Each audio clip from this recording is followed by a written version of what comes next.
Dans cette vidéo, je vais te parler d'un auteur qui m'inspire énormément. Cet auteur, j'ai lu pas mal de bouquins sur lui et j'aimerais un peu te présenter justement l'un d'eux que je viens de terminer.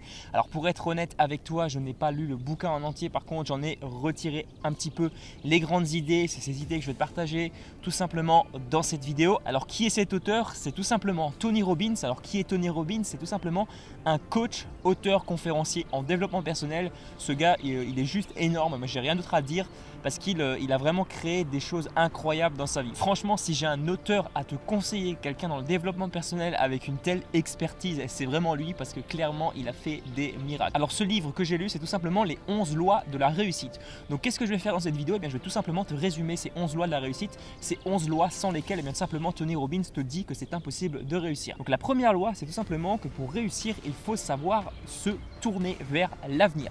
Qu'est-ce que ça veut dire? Ça veut dire tout simplement que ton passé, il est derrière toi. Ton passé, il n'a plus rien à voir avec ce que tu peux faire aujourd'hui.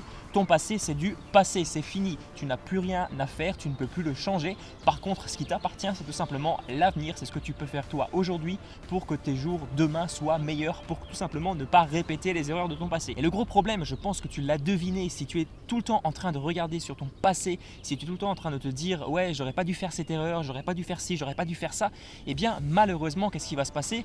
Tu vas sans cesse retomber dans les mêmes erreurs puisque tu vas rester focus en fait sur les problèmes que tu as déjà rencontrés. Deuxième leçon, c'est tout simplement que l'échec n'implique pas qu'il faille baisser les bras. Donc lorsque tu es en situation d'échec, loin de te décourager, il faut justement que tu te serves de cet échec comme appui. Donc qu'est-ce qu'il te dit Tony Robbins dans son livre? Alors ça, c'est une phrase que j'aime énormément, c'est tout simplement: un obstacle devient insurmontable dès lors qu'on se met en tête qu'il l'est. Donc toi aujourd'hui, si tu as une difficulté, si tu n'arrives pas à faire quelque chose et que tu te dis que c'est insurmontable, eh bien tu as raison. Si tu te dis que tu n'y arriveras pas, eh bien tu as raison, tu n'y arriveras pas, ça c'est clair. Par contre, si tu te dis que tu y arriveras, que c'est un obstacle parmi tant d'autres, si tu te dis que c'est simple en fait, qu'il suffit juste de faire quelques petites étapes pour arriver à atteindre un résultat, eh bien je te le garantis, tu vas réussir à franchir cet obstacle. Troisième loi de la réussite, c'est tout simplement que tu dois prendre une décision et aller jusqu'au bout. Donc un changement, donc une décision, c'est un engagement complet et irréversible. C'est ce que nous dit Tony Robbins dans son livre. Donc si toi aujourd'hui tu as décidé de changer quelque chose dans ta vie, eh bien tu as décidé non pas seulement aujourd'hui, non pas seulement pour une semaine, non pas seulement pour 2 semaines, tu as décidé de changer et définitivement. Moi, en pensant comme ça m'a vraiment aidé à prendre des décisions que j'ai réussi à tenir sur le long terme.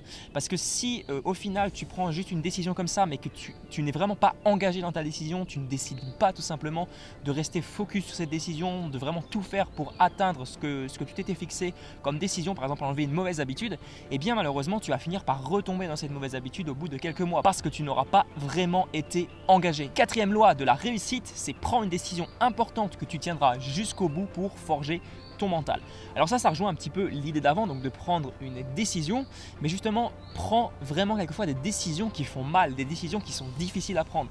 Donc ces décisions, plus elles seront difficiles, plus en fait ça va forger ton mental, plus tu vas être apte après à prendre des décisions plus compliquées et toujours progresser. Alors là, il donnait un exemple, j'ai plus du tout le nom en tête, alors tu m'excuseras, je ne l'ai pas du tout noté dans mes notes, mais l'exemple d'une personne, c'est une personne qui était handicapée depuis l'âge de 14 ans, et bien cette personne, au lieu de se laisser aller, comme peut-être pas mal de personnes auraient été tentées de le faire, et bien elle a décidé de se consacrer, de consacrer sa vie justement à aider les autres personnes handicapées. Et ce qui s'est passé, c'est qu'elle a pris la décision justement d'aider les autres personnes, elle a pris cette décision et ça a vraiment forgé son mental. Cette personne aujourd'hui a des résultats juste énormes, elle a réussi à faire des choses incroyables justement parce qu'elle a pris la décision d'être meilleure. Cinquième loi sur la réussite selon Tony Robbins, c'est que tu dois absolument remettre en cause ta vision de toi-même. Pourquoi? Tout simplement, si aujourd'hui tu as une mauvaise vision de toi-même, si tu te dis que tu es une merde, eh bien tu as raison. C'est exactement pareil que dans la situation de... Alors je ne sais plus où est-ce que c'était tout simplement dans la situation de l'échec. Donc si aujourd'hui toi tu te dis que tu vas échouer, tu vas échouer. Si tu te dis que tu es une merde, tu es une merde. Si tu te dis par contre que tu es quelqu'un qui a peut-être un petit peu de charisme, tu es quelqu'un qui est à l'aise, même si tu n'es pas à l'aise, même si tu es par exemple timide, même si tu as des difficultés, mais que tu te dis intérieurement intérieurement l'exact opposé de cette difficulté, et bien simplement tu vas être beaucoup plus porté à atteindre le résultat que tu t'es fixé. Par exemple, à vaincre ta timidité. Donc obligatoirement, il faut que tu changes ta vision de toi-même. Aujourd'hui, si tu veux ne plus être timide, il faut que tu penses comme quelqu'un de pas timide. Il ne faut plus que tu te considères comme quelqu'un de timide. Je te l'ai déjà dit dans une de mes vidéos, je te mettrai une petite annotation. Je te parlais justement de la timidité. Ça, c'est vraiment très important de penser différemment, de ne plus penser comme avant. Ok, avant tu pensais que tu étais timide, avant tout le monde te disait ouais regardez celui-là il est timide, il sait pas où se mettre. Voilà, ça c'est du passé, encore une fois c'est derrière, ne regarde plus ton passé, pense à l'avenir, pense à ce que tu peux faire aujourd'hui. Et Tony Robbins dans cet exemple va jusqu'à nous dire que tes convictions internes, donc tes convictions les plus profondes vont vraiment avoir un impact sur ta santé physiologique. Donc comme tu le vois, certaines personnes, quelquefois quand elles sont malades, eh bien elles se laissent aller par la maladie. Elles se disent que de toute façon tout est fichu, je te l'avais déjà donné cet exemple, voilà, je me répète un petit peu dans mes vidéos mais c'est pas grave. Elles se laissent aller, et bien qu'est-ce qui se passe? Au lieu de régresser, la maladie elle va tout simplement progresser de plus en plus, de plus en plus rapidement. C'est pareil dans le cas du cancer par exemple, tu as des personnes qui se laissent complètement abattre par le cancer, eh bien elles finissent par mourir beaucoup plus vite que des personnes qui se sont battues vraiment jusqu'au bout. Tu vois, donc ça c'est vraiment très important. Ton mental a vraiment un impact sur ton physique. Il faut vraiment que tu le comprennes parce que si tu es toujours en train d'être un peu négatif avec toi-même, tu vas avoir une attitude extérieure négative. Les gens quand ils vont te voir, ils vont se dire le gars il n'a pas l'air du tout d'inspirer confiance, il n'a pas l'air bien dans ses godasses. Voilà, je pense que tu as compris, il faut que tu penses vraiment bien intérieurement sur toi-même. Sixième loi de la réussite selon Tony Robbins, c'est qu'il faut que tu te concentres sur les aspects et les événements positifs. Alors ça rejoint encore une fois un petit peu ce que j'avais dit juste avant, pardon je raconte n'importe quoi, je disais juste après, mais ce que je t'avais dit juste avant au début de la vidéo, c'est que lorsque tu as fait quelque chose de mauvais par exemple, eh bien c'est pas grave, essaie de te concentrer sur quelque chose de positif. Lorsque par exemple tu as, on va prendre un exemple concret, tu as une chaîne YouTube qui commence un petit peu à décoller, tu as forcément, ce sera logique, au bout d'un moment tu vas avoir des haters. Donc les haters, qu'est-ce que c'est? Ce sont tout simplement des personnes qui vont venir disliker tes vidéos, qui vont te balancer des commentaires à la con, j'en reçois tous les jours des dislikes etc. D'ailleurs en ce moment j'ai un petit pic de dislike, je ne sais pas pourquoi, peut-être qu'il y a des personnes, ça ne leur plaît pas ce que je fais sur mes vidéos mais c'est pas grave. Donc les haters, t'en as rien à foutre, ces gens ils ne méritent même pas ton attention. Par contre concentre-toi sur les résultats positifs que tu as eu. Concentre-toi par exemple sur un commentaire positif, une personne qui t'a dit ouais super travail, merci pour tes conseils, c'est super, continue comme ça. Concentre-toi là-dessus. Alors je sais c'est pas facile du tout. En règle générale, lorsque tu as une centaine de commentaires positifs et tu as un commentaire négatif qui vient pointer, eh bien tout simplement tu vas te focaliser beaucoup plus sur un commentaire négatif que sur 100 commentaires positifs. C'est pas notre faute en règle générale, voilà, c'est la nature humaine qui est faite comme ça. Souvent on se concentre plus sur les choses négatives que sur les choses positives, mais ça se travaille, vraiment essaye de te concentrer vraiment sur le positif. Septième leçon de réussite selon Tony Robbins, s'il n'existe pas de réponse à une question, mieux vaut changer d'angle de vue. Qu'est-ce que ça veut dire? Si aujourd'hui par exemple tu es devant un problème bien précis, tu n'arrives pas à surmonter ce problème te paraît immense, eh bien ce qu'il va falloir que tu fasses, c'est qu'au lieu peut-être de regarder le grand mur qui est devant toi, tu vas te demander est-ce qu'il n'y aurait pas une autre solution? Est-ce que par exemple plus bas que la hauteur du mur, parce que toi tu vas être focalisé par la hauteur du mur, la hauteur, la difficulté de l'obstacle, est-ce qu'il n'y a peut-être pas une petite porte pour passer en dessous du mur? Est-ce qu'il n'y aurait pas par exemple un moyen de contourner le mur? Donc toutes ces questions, il faut que tu te les poses, il faut vraiment que tu arrives un peu à ne plus te focaliser sur l'obstacle, mais sur les moyens de contourner l'obstacle. Je pense que tu as compris, c'est vraiment très simple à mettre en place, ça prend un petit peu de temps bien sûr, mais au fur et à mesure tu vas voir que tu vas être beaucoup plus apte en règle générale à trouver des portes de sortie lorsque tu as une difficulté. Huitième leçon de réussite, le corps est le meilleur allié du mental. Ça rejoint encore une fois, alors tout se rejoint un petit peu dans ce livre, il y a tout qui est un petit peu lié, mais ça rejoint l'aspect que je t'avais dit juste avant, le fait que ton esprit a un gros impact tout simplement sur ton physique. Eh bien, ce sera exactement pareil dans le cas inverse. Ton physique va avoir un gros impact sur ton mental. Si tu adoptes toujours une tenue physique un peu dégradante, tu es toujours avachi dans ton fauteuil, tu es toujours les épaules refermées sur toi-même, eh bien qu'est-ce qui va se passer? Tu vas te sentir un petit peu, alors soit dans le cas du canapé, tu vas te sentir mou, donc ton esprit va être mou. Dans le cas par exemple des épaules renfermées, tu vas te sentir un petit peu timide, tu vas te sentir replié sur toi-même et ça va se retransmettre à ton esprit. Donc essaie vraiment d'adopter une posture qui soit en cohérence avec toi-même, qui soit en cohérence avec ton esprit. 9e loi de la réussite selon Tony Robbins, imite ceux qui t'inspirent.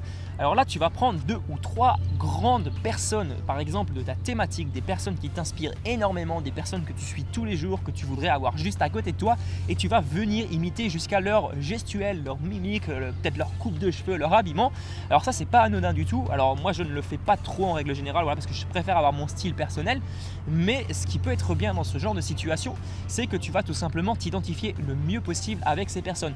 Donc tu vas au fur et à mesure te sentir un petit peu obligé d'agir pareil qu'elles. Donc tu vas voir un peu comment elles agissent dans leur vie de tous les jours. Alors quelquefois c'est un petit peu compliqué parce que tu ne sais pas vraiment comment elles le font, mais ça se ressent quand même par leurs livres, par leurs vidéos, par leurs articles, etc., etc. Donc tu vas essayer au fur et à mesure d'adopter un petit peu leur manière de faire, leur posture, leurs paroles, etc., etc. Sans rentrer bien sûr dans une espèce de gros copier-coller juste pour un peu te la péter pour dire que tu es pareil que l'autre personne. Non, mais l'idée c'est vraiment de t'inspirer de ces personnes, de les imiter tout simplement parce que c'est vraiment ça qui va te motiver. 10e loi de la réussite, c'est quelque chose qui n'est pas très connu, c'est que les mots ont un réel impact sur les autres et sur soi-même. Donc les mots, lorsque tu vas dire quelque chose à quelqu'un, fais vraiment attention parce que cette personne va peut-être moins bien le prendre que si par exemple tu avais utilisé un autre mot. Je prends un exemple tout bête qu'il donne dans son livre, c'est par exemple, tu regardes, être énervé n'est pas du tout égal à être ennuyé par exemple. Donc utilise bien les mots tels qu'ils sont, vraiment dans le contexte qu'il faut. Ça se travaille encore une fois, c'est quelque chose qui prend du temps, je ne vais pas trop m'étaler là-dessus parce que je ne maîtrise pas encore du tout le concept et je risque encore de te dire un petit peu des conneries, mais de toute façon si tu es intéressé, eh bien simplement je t'invite à aller voir le livre, donc je te mettrai de toute façon le lien dans la description de la vidéo. 11e et dernière loi de la réussite, fixe-toi un objectif et ne lâche plus. Une fois que tu as ton objectif bien fixé, une fois que tu sais où tu veux aller, une fois que tu as ta route qui est tracée, eh bien tu te focalises sur cet objectif et tu ne le lâches plus. Alors j'aime bien une phrase que j'ai vue sur Facebook, c'est tout simplement une personne que je suis, alors plus précisément c'est Cédric Anissette, qui disait, parce qu'en fait il avait eu un souci, alors c'était pas un souci du tout, c'était un objectif qu'il n'avait pas atteint avec son compte Facebook et j'ai retenu ça parce que je trouve que c'est vraiment vrai. Et il n'avait pas réussi à atteindre les 100 000, je crois 100 000 likes sur sa page Facebook alors qu'il avait prévu de le faire en décembre, donc c'est arrivé 5 mois après son objectif atteint. Donc ce qu'il a dit c'est tout simplement que en règle générale tu vas te fixer un objectif et cet objectif tu vas l'avoir seulement quelquefois 5 mois plus tard, quelquefois 1 an plus tard et quelquefois 72 mois plus tard. Voilà. Donc en règle générale les objectifs ça prend un petit peu plus de temps à arriver que le temps qu'on s'était fixé, mais c'est pas grave. Une fois que tu l'as, comme je te l'ai dit, une fois que tu sais où tu veux aller, et bien simplement tu ne lâches pas tant que tu n'as pas atteint ton objectif. Donc voilà pour cette vidéo, voilà pour ces 11 lois sur la réussite selon Tony Robbins. Donc je t'invite vraiment à, alors soit si tu as pris des notes, et bien c'est très bien.